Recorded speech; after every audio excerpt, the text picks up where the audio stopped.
Chapter 6. On my return, I found the following letter from my father. To V. Frankenstein. My dear Victor, you have probably waited impatiently for a letter to fix the date of your return to us, and I was at first tempted to write only a few lines, merely mentioning the day on which I should expect you. But that would be a cruel kindness, and I dare not do it. What would be your surprise, my son, when you expected a happy and gay welcome to behold, on the contrary, tears and wretchedness? And how, Victor, can I relate our misfortune?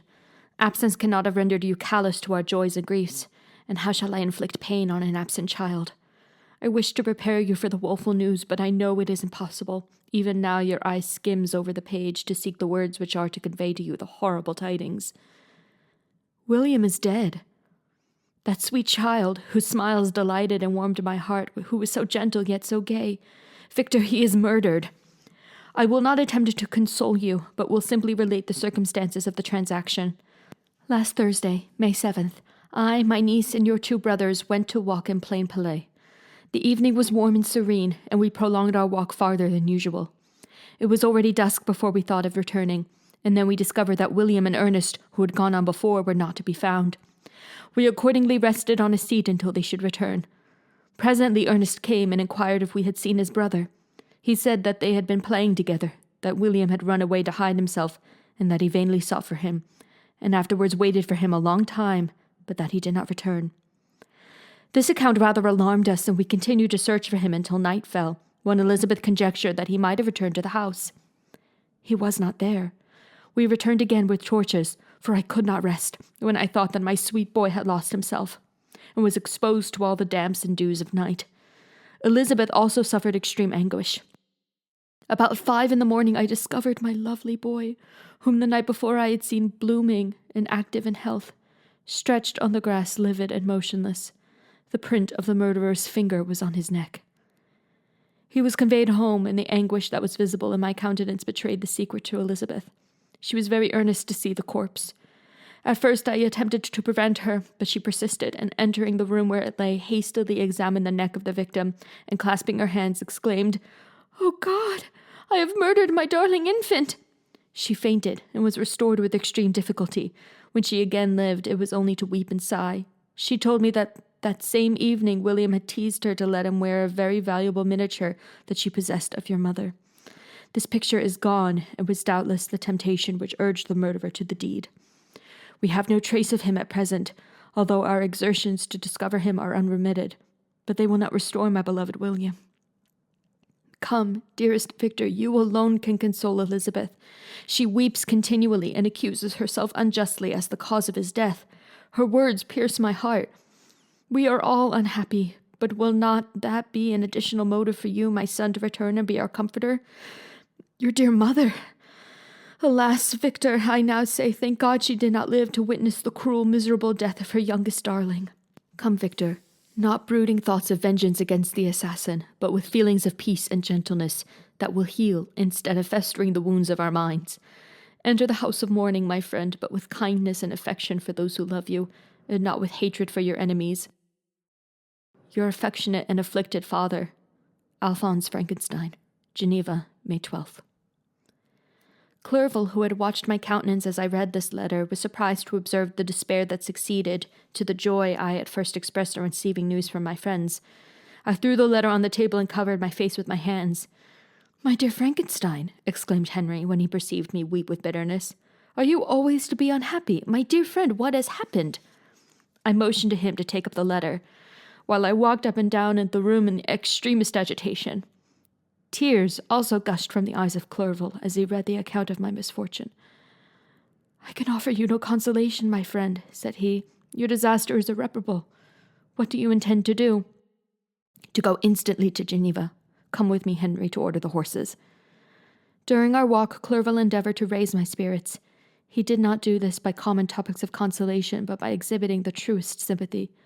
"Poor William," said he, "that dear child, he now sleeps with his angel mother. His friends mourn and weep, but he is at rest. He does not now feel the murderer's grasp. A sod covers his gentle form, and he knows no pain. He can no longer be a fit subject for pity. The survivors are the greatest sufferers, and for them time is the only consolation. Those maxims of the Stoics, that death was no evil, and that the mind of man ought to be superior to despair on the eternal absence of a beloved object, ought not to be urged. Even Cato wept over the dead body of his brother.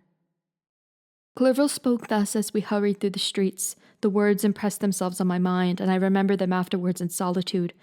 But now, as soon as the horses arrived, I hurried into a cabriole and bade farewell to my friend. My journey was very melancholy. At first I wished to hurry on, for I longed to console and sympathize with my loved and sorrowing friends. But when I drew near my native town, I slackened my progress. I could hardly sustain the multitude of feelings that crowded into my mind. I passed through scenes familiar to my youth, but which I had not seen for nearly 6 years. How altered everything might be during that time. One sudden and desolating change had taken place, but 1,000 little circumstances might have by degrees worked other alterations, which, although they were done more tranquilly, might not be the less decisive. Fear overcame me. I dared not advance, dreading 1,000 nameless evils that made me tremble, although I was unable to define them. I remained 2 days in Lausanne, in this painful state of mind. I contemplated the lake. The waters were placid, all around was calm, and the snowy mountains, the palaces of nature, were not changed. By degrees the calm and heavenly scene restored me, and I continued my journey towards Geneva. The road ran by the side of the lake, which became narrower as I approached my native town. I discovered more distinctly the black sides of Jura and the bright summit of Mont Blanc. I wept like a child. Dear mountains, my own beautiful lake, how do you welcome your wanderer? Your summits are clear, the sky and lake are blue and placid. Is this to prognosticate peace or to mock at my unhappiness? I fear, my friend, that I shall render myself tedious by dwelling on these preliminary circumstances, but they were days of comparative happiness, and I think of them with pleasure. My country, my beloved country, who but a native can tell the delight I took in again beholding thy streams, thy mountains, and more than all thy lovely lake. Yet as I drew nearer home, grief and fear again overcame me. Night also closed around, and when I could hardly see the dark mountains, I felt still more gloomily. The picture appeared a vast and dim scene of evil, and I foresaw obscurely that I was destined to become the most wretched of human beings. Alas, I prophesied truly, and failed only in one single circumstance, that in all the misery I imagined and dreaded, I did not conceive the 100th part of the anguish I was destined to endure. It was completely dark when I arrived in the environs of Geneva. The gates of the town were already shut, and I was obliged to pass the night at Secheron, a village half a league to the east of the city. The sky was serene, and as I was unable to rest, I resolved to visit the spot where my poor William had been murdered. As I could not pass through the town, I was obliged to cross the lake in a boat to arrive at Plainpalais. During this short voyage, I saw the lightnings playing on the summit of Mont Blanc in the most beautiful figures.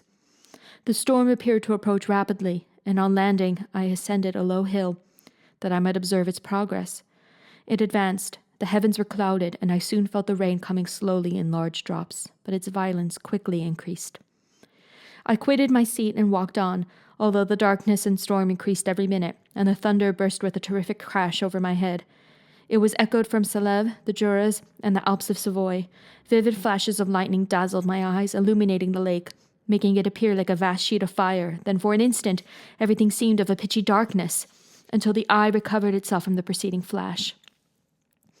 The storm, as is often the case in Switzerland, appeared at once in various parts of the heavens. The most violent storm hung exactly north of the town, over that part of the lake which lies between the promontory of Bellerive and the village of Coppet. Another storm enlightened Jura with faint flashes, and another darkened and sometimes disclosed the Mole, a peaked mountain to the east of the lake. While I watched the storm, so beautiful yet terrific, I wandered on with a hasty step. This noble war in the sky elevated my spirits. I clasped my hands and exclaimed aloud, "William, dear angel, this is thy funeral, this thy dirge." As I said these words, I perceived in the gloom a figure which stole from behind a clump of trees near me. I stood fixed, gazing intently. I could not be mistaken. A flash of lightning illuminated the object and discovered its shape plainly to me. Its gigantic stature, and the deformity of its aspect, more hideous than belongings to humanity, instantly informed me that it was the wretch, the filthy demon to whom I had given life. What did he there? Could he be, I shuddered at the conception, the murderer of my brother? No sooner did that idea cross my imagination than I became convinced of its truth. My teeth chattered, and I was forced to lean against a tree for support. The figure passed me quickly, and I lost it in the gloom. Nothing in human shape could have destroyed that fair child. He was the murderer. I could not doubt it. The mere presence of the idea was an irresistible proof of the fact. I thought of pursuing the devil, but it would have been in vain, for another flash discovered him to me hanging among the rocks of the nearly perpendicular ascent of Mont Salève, a hill that bounds Plain-Palais on the south. He soon reached the summit and disappeared. I remained motionless. The thunder ceased, but the rain still continued, and the scene was enveloped in an impenetrable darkness. I revolved in my mind the events which I had until now sought to forget, the whole train of my progress towards the creation, the appearance of the work of my own hands alive at my bedside, its departure. 2 years had now nearly elapsed since the night on which he first received life, and was this his first crime? Alas, I had turned loose into the world a depraved wretch whose delight was in carnage and misery. Had he not murdered my brother? No one can conceive the anguish I suffered during the remainder of the night, which I spent, cold and wet, in the open air. But I did not feel the inconvenience of the weather. My imagination was busy in scenes of evil and despair. I considered the being whom I had cast among mankind and endowed with the will and power to effect purposes of horror, such as the deed which he had now done, nearly in the light of my own vampire, my own spirit let loose from the grave, and forced to destroy all that was dear to me. Day dawned, and I directed my steps towards the town. The gates were open, and I hastened to my father's house. My first thought was to discover what I knew of the murderer, and cause instant pursuit to be made. But I paused when I reflected on the story that I had to tell. A being whom I myself had formed and endued with life had met me at midnight among the precipices of an inaccessible mountain. I remembered also the nervous fever with which I had been seized just at the time that I dated my creation, and which would give an air of delirium to a tale otherwise so utterly improbable. I well knew that if any other had communicated such a relation to me, I should have looked upon it as the ravings of insanity. Besides, the strange nature of the animal would elude all pursuit, even if I were so far credited as to persuade my relatives to commence it. Besides, of what use would be pursuit? Who could arrest a creature capable of scaling the overhanging sides of Mont Salève? These reflections determined me, and I resolved to remain silent. It was about 5 in the morning when I entered my father's house. I told the servants not to disturb the family, and went into the library to attend to their usual hour of rising. 6 years had elapsed, passed as a dream but for one indelible trace, and I stood in the same place where I had last embraced my father before my departure for Ingolstadt. Beloved and respectable parent, he still remained to me. I gazed on the picture of my mother, which stood over the mantelpiece. It was an historical subject painted at my father's desire, and represented Caroline Beaufort in an agony of despair, kneeling by the coffin of her dead father. Her garb was rustic and her cheek pale, but there was an air of dignity and beauty that hardly permitted the sentiment of pity. Below this picture was a miniature of William, and my tears flowed when I looked upon it. While I was thus engaged, Ernest entered. He had heard me arrive and hastened to welcome me. He expressed a sorrowful delight to see me. "Welcome, my dearest Victor," said he. "I wish you had come 3 months ago, and then you would have found us all joyous and delighted. But we are now unhappy, and I am afraid tears instead of smiles will be your welcome.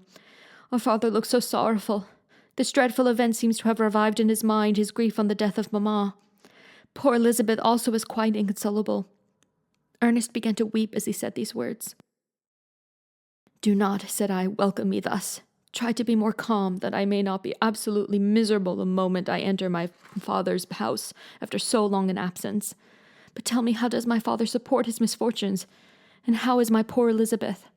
She indeed requires consolation. She accused herself of having caused the death of my brother, and that made her very wretched. But since the murderer has been discovered—" "The murderer discovered? Good God, how can that be? Who could attempt to pursue him? It is impossible. One might as well try to overtake the winds or confine a mountain stream with a straw." "I do not know what you mean, but we were all very unhappy when she was discovered. No one would believe it at first, and even now Elizabeth will not be convinced, notwithstanding all the evidence.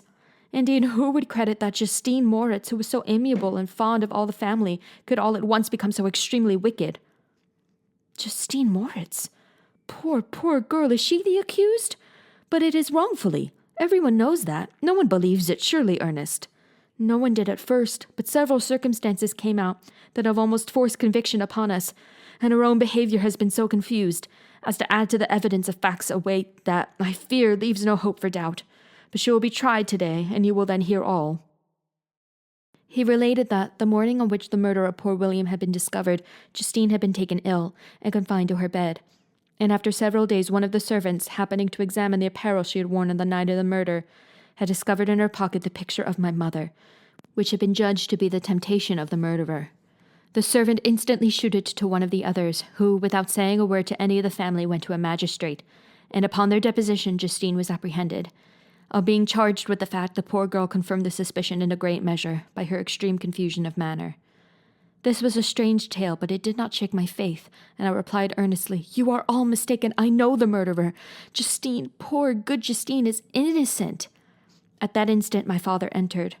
I saw unhappiness deeply impressed on his countenance, but he endeavored to welcome me cheerfully, and after we had exchanged our mournful greeting, would have introduced some other topic than that of our disaster, had not Ernest exclaimed, "Good God, Papa! Victor says that he knows who was the murderer of poor William." "We do also, unfortunately," replied my father, "for indeed I had rather have been forever ignorant than have discovered so much depravity and ingratitude in one I valued so highly. My dear father, you are mistaken. Justine is innocent. If she is, God forbid that she should suffer as guilty. She is to be tried today, and I sincerely hope that she will be acquitted." This speech calmed me. I was firmly convinced in my own mind that Justine, and indeed every human being, was guiltless of this murder. I had no fear, therefore, that any circumstantial evidence could be brought forward strong enough to convict her, and in this assurance I calmed myself, expecting the trial with eagerness, but without prognosticating an evil result. We were soon joined by Elizabeth. Time had made great alterations in her form since I had last beheld her. 6 years before she had been a pretty, good-humoured girl, whom every one loved and caressed. She was now a woman in stature and expression of countenance, which was uncommonly lovely. An open and capacious forehead gave indications of a good understanding, joined to great frankness of disposition. Her eyes were hazel and expressive of mildness, now through recent affliction allied to sadness. Her hair was of a rich dark auburn, her complexion fair, and her figure slight and graceful. She welcomed me with the greatest affection. "Your arrival, my dear cousin," said she, "fills me with hope. You perhaps will find some means to justify my poor guiltless Justine. Alas, who is safe if she be convicted of crime? I rely on her innocence as certainly as I do upon my own. Our misfortune is doubly hard to us. We have not only lost that lovely darling boy, but this poor girl, whom I sincerely love, is to be torn away by even a worse fate. If she is condemned, I never shall know joy more. But she will not, I am sure she will not, and then I shall be happy again, even after the sad death of my little William." "She is innocent, my Elizabeth," said I, "and that shall be proved. Fear nothing. But let your spirits be cheered by the assurance of her acquittal." "How kind you are!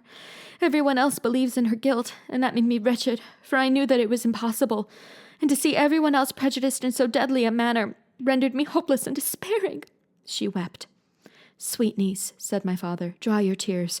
If she is, as you believe, innocent, rely on the justice of our judges, and the activity with which I shall prevent the slightest shadow of partiality." Chapter 7. We passed a few sad hours until 11 o'clock, when the trial was to commence. My father and the rest of the family being obliged to attend as witnesses, I accompanied them to the court. During the whole of this wretched mockery of justice I suffered living torture. It was to be decided whether the result of my curiosity and lawless devices would cause the death of two of my fellow beings, one a smiling babe full of innocence and joy, the other far more dreadfully murdered, with every aggravation of infamy that could make the murder memorable and horror. Justine also was a girl of merit, and possessed qualities which promised to render her life happy.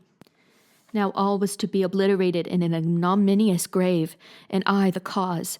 1,000 times rather would I have confessed myself guilty of the crime ascribed to Justine, but I was absent when it was committed, and such a declaration would have been considered as the ravings of a madman, and would not have exculpated her who suffered through me. The appearance of Justine was calm. She was dressed in mourning, and her countenance, always engaging, was rendered, by the solemnity of her feelings, exquisitely beautiful. Yet she appeared confident in innocence, and did not tremble, although gazed on and execrated by thousands, for all the kindness which her beauty might otherwise have excited was obliterated in the minds of the spectators by the imagination of the enormity she was supposed to have committed. She was tranquil, yet her tranquillity was evidently constrained, and as her confusion had before been adduced as a proof of her guilt, she worked up her mind to an appearance of courage. When she entered the court, she threw her eyes round it, and quickly discovered where we were seated. A tear seemed to dim her eye when she saw us, but she quickly recovered herself, and a look of sorrowful affection seemed to attest her utter guiltlessness. The trial began, and after the advocate against her had stated the charge, several witnesses were called. Several strange facts combined against her, which might have staggered anyone who had not such proof of her innocence as I had. She had been out the whole of the night on which the murder had been committed, and towards morning had been perceived by a market woman not far from the spot where the body of the murdered child had been afterwards found. The woman asked her what she did there, but she looked very strangely, and only returned a confused and unintelligible answer. She returned to the house about 8 o'clock, and when one inquired where she had passed the night, she replied that she had been looking for the child, and demanded earnestly if anything had been heard concerning him.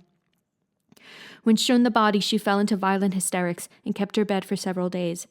The picture was then produced, which the servant had found in her pocket, and when Elizabeth, in a faltering voice, proved that it was the same which an hour before the child had been missed, she had placed round his neck, a murmur of horror and indignation filled the court. Justine was called on for her defense. As the trial had proceeded, her countenance had altered. Surprise, horror, and misery were strongly expressed. Sometimes she struggled with her tears, but when she was desired to plead, she collected her powers and spoke in an audible, although variable voice. "God knows," she said, "how entirely I am innocent, but I do not pretend that my protestation should acquit me. I rest my innocence on a plain and simple explanation of the facts which have been adduced against me, and I hope the character I have always borne will incline my judges to a favorable interpretation, where any circumstance appears doubtful or suspicious." She then related that, by the permission of Elizabeth, she had passed the evening of the night on which the murder had been committed at the house of an aunt at Chêne, a village situated at about a league from Geneva. On her return, at about 9 o'clock, she met a man, who asked her if she had seen anything of the child who was lost. She was alarmed by this account, and passed several hours in looking for him, when the gates of Geneva were shut, and she was forced to remain several hours of the night in a barn belonging to a cottage, being unwilling to call up the inhabitants, to whom she was well known. Unable to rest or sleep, she quitted her asylum early, that she might again endeavour to find my brother. If she had gone near the spot where his body lay, it was without her knowledge. That she had been bewildered when questioned by the market woman was not surprising, since she had passed a sleepless night, and the fate of poor William was yet uncertain. Concerning the picture she could give no account. "I know," continued the unhappy victim, "how heavily and fatally this one circumstance weighs against me, but I have no power of explaining it, and when I have expressed my utter ignorance, I am only left to conjecture concerning the probabilities by which it might have been placed in my pocket. But here also I am checked. I believe that I have no enemy on earth, and none surely would have been so wicked as to destroy me wantonly. Did the murderer place it there? I know of no opportunity afforded him for so doing. Or if I had, why should he have stolen the jewel to part with it again so soon? I commit my cause to the justice of my judges, yet I see no room for hope. I beg permission to have a few witnesses examined concerning my character, and if their testimony shall not overweigh my supposed guilt, I must be condemned, although I would pledge my salvation on my innocence." Several witnesses were called, who had known her for many years, and they spoke well of her, but fear and hatred of the crime of which they supposed her guilty rendered them timorous and unwilling to come forward. Elizabeth saw even this last resource, her excellent dispositions and her irreproachable conduct, about to fail the accused, when, although violently agitated, she desired permission to address the court. "I am," said she, "the cousin of the unhappy child who was murdered, or rather his sister, for I was educated by and have lived with his parents ever since, and even long before his birth. It may therefore be judged indecent in me to come forward on this occasion. But when I see a fellow creature about to perish through the cowardice of her pretended friends, I wish to be allowed to speak, that I may say what I know of her character. I am well acquainted with the accused. I have lived in the same house with her, at one time for 5, and at another for nearly 2 years. During all that period she appeared to me the most amiable and benevolent of human creatures. She nursed Madame Frankenstein, my aunt, in her last illness with the greatest affection and care, and afterwards attended her own mother during a tedious illness, in a manner that excited the admiration of all who knew her. After which she again lived in my uncle's house, where she was beloved by all the family. She was warmly attached to the child, who was now dead, and acted towards him like a most affectionate mother. For my own part, I do not hesitate to say that, notwithstanding all the evidence produced against her, I believe and rely on her perfect innocence. She had no temptation for such an action. As to the bauble on which the chief proof rests, if she had earnestly desired it, I should have willingly given it to her, so much do I esteem and value her." Excellent, Elizabeth. A murmur of approbation was heard, but it was excited by her generous interference and not in favor of poor Justine, on whom the public indignation was turned with renewed violence, charging her with the blackest ingratitude. She herself wept as Elizabeth spoke, but she did not answer.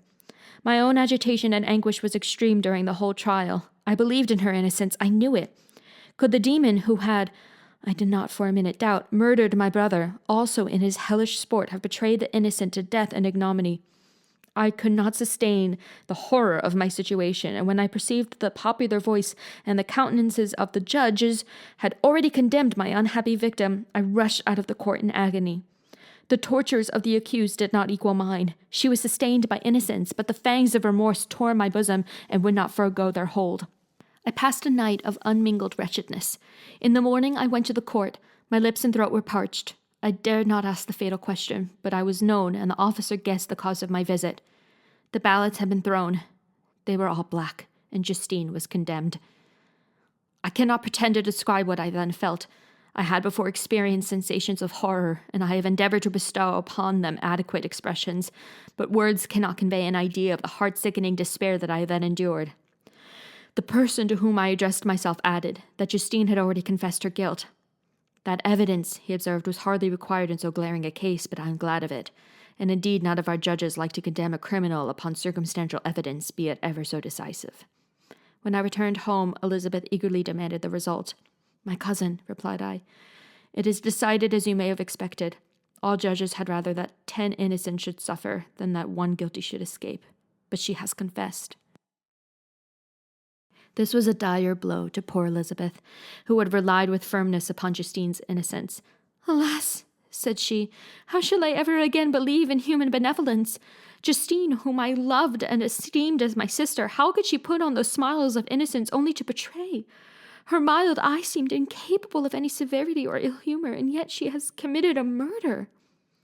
Soon after we heard that the poor victim had expressed a wish to see my cousin. My father wished her not to go, but said that he left it to her own judgment and feelings to decide. Yes, said Elizabeth, I will go, although she is guilty. And you, Victor, shall accompany me. I cannot go alone. The idea of this visit was torture to me, yet I could not refuse. We entered the gloomy prison chamber, and beheld Justine sitting on some straw at the further end. Her hands were manacled, and her head rested on her knees. She rose on seeing us enter, and when we were left alone with her, she threw herself at the feet of Elizabeth, weeping bitterly. My cousin wept also. Oh, Justine, said she, why did you rob me of my last consolation? I relied on your innocence, and although I was then very wretched, I was not so miserable as I am now. And do you also believe that I am so very, very wicked? Do you also join with my enemies to crush me? Her voice was suffocated with sobs. Rise, my poor girl, said Elizabeth. Why do you kneel if you are innocent? I am not one of your enemies. I believed you guiltless, notwithstanding every evidence, until I heard that you had yourself declared your guilt. That report you say is false, and be assured, dear Justine, that nothing could shake my confidence in you for a moment but your own confession. I did confess, but I confessed a lie. I confessed that I might obtain absolution, but now that falsehood lies heavier at my heart than all my other sins. The God of heaven forgive me. Ever since I was condemned, my confessor has besieged me. He threatened and menaced until I almost began to think that I was the monster that he said I was. He threatened excommunication and hellfire in my last moments if I continued obdurate.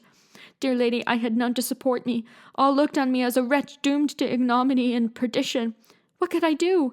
In an evil hour I subscribed to a lie, and now only am I truly miserable. She paused, weeping, and then continued, I thought with horror, my sweet lady, that you should believe your Justine, whom your blessed aunt had so highly honoured and whom you loved, was a creature capable of a crime which none but the devil himself could have perpetrated. Dear William, dearest, blessed child, I soon shall see you again in heaven, where we shall all be happy, and that consoles me, going as I am to suffer ignominy and death. Oh, Justine, forgive me for having for one moment distrusted you. Why did you confess?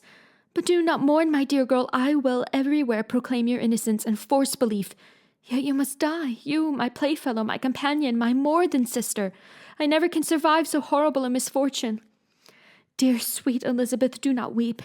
You ought to raise me with thoughts of a better life and elevate me from the petty cares of this world of injustice and strife. Do not you, excellent friend, drive me to despair.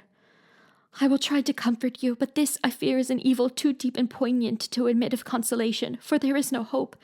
Yet heaven bless thee, my dearest Justine, with resignation, and a confidence elevated beyond this world. Oh, how I hated shoes and mockeries! When one creature is murdered, another is immediately deprived of life in a slow, torturing manner. Then the executioners, their hands yet reeking with the blood of innocents, believe that they have done a great deed. They call this retribution. Hateful name! When that word is pronounced, I know greater and more horrid punishments are going to be inflicted than the gloomiest tyrant has ever invented to satiate his utmost revenge. Yet this is not consolation for you, my Justine, unless indeed that you may glory in escaping from so miserable a den. Alas, I would I were in peace with my aunt and my lovely William, escaped from a world which is hateful to me, and the visages of men which I abhor. Justine smiled languidly. This, dear lady, is despair and not resignation. I must not learn the lesson that you would teach me. Talk of something else, something that will bring peace and not increase of misery. During this conversation, I had retired to a corner of the prison room, where I could conceal the horrid anguish that possessed me. Despair! Who dared talk of that? The poor victim, who on the morrow was to pass the dreary boundary between life and death, felt not as I did. Such deep and bitter agony, I gnashed my teeth and ground them together, uttering a groan that came from my inmost soul. Justine started. When she saw who it was, she approached me and said, Dear sir, you are very kind to visit me. You, I hope, do not believe that I am guilty. I could not answer. No, Justine, said Elizabeth, he is more convinced of your innocence than I was, for even when he heard that you had confessed, he did not credit it. I truly thank him. In these last moments I feel the sincerest gratitude towards those who think of me with kindness. How sweet is the affection of others to such a wretch as I am. It removes more than half my misfortune, and I feel as if I could die in peace, now that my innocence is acknowledged by you, dear lady, and your cousin. Thus the poor sufferer tried to comfort others and herself. She indeed gained the resignation she desired, but I, the true murderer, felt the never-dying worm alive in my bosom, which allowed of no hope or consolation. Elizabeth also wept and was unhappy, but hers also was the misery of innocence, which, like a cloud that passes over the fair moon for a while, hides, but cannot tarnish its brightness. Anguish and despair had penetrated into the core of my heart. I bore a hell within me, which nothing could extinguish. We stayed several hours with Justine, and it was with great difficulty that Elizabeth could tear herself away. I wish, cried she, that I were to die with you. I cannot live in this world of misery. Justine assumed an air of cheerfulness, while she with difficulty repressed her bitter tears. She embraced Elizabeth and said in a voice of half-suppressed emotion, Farewell, sweet lady, dearest Elizabeth, my beloved and only friend. May heaven in its bounty bless and preserve you. May this be the last misfortune that you will ever suffer. Live and be happy, and make others so. As we returned, Elizabeth said, You know not, my dear Victor, how much I am relieved, now that I trust in the innocence of this unfortunate girl. I never could again have known peace if I had been deceived in my reliance on her. For the moment that I did believe her guilty, I felt an anguish that I could not have long sustained. Now my heart is lightened. The innocent suffers, but she whom I thought amiable and good has not betrayed the trust I reposed in her, and I am consoled. Amiable cousin, such were your thoughts, mild and gentle as your own dear eyes and voice, but I was a wretch, and none ever conceived of the misery that I then endured. End of Volume 1.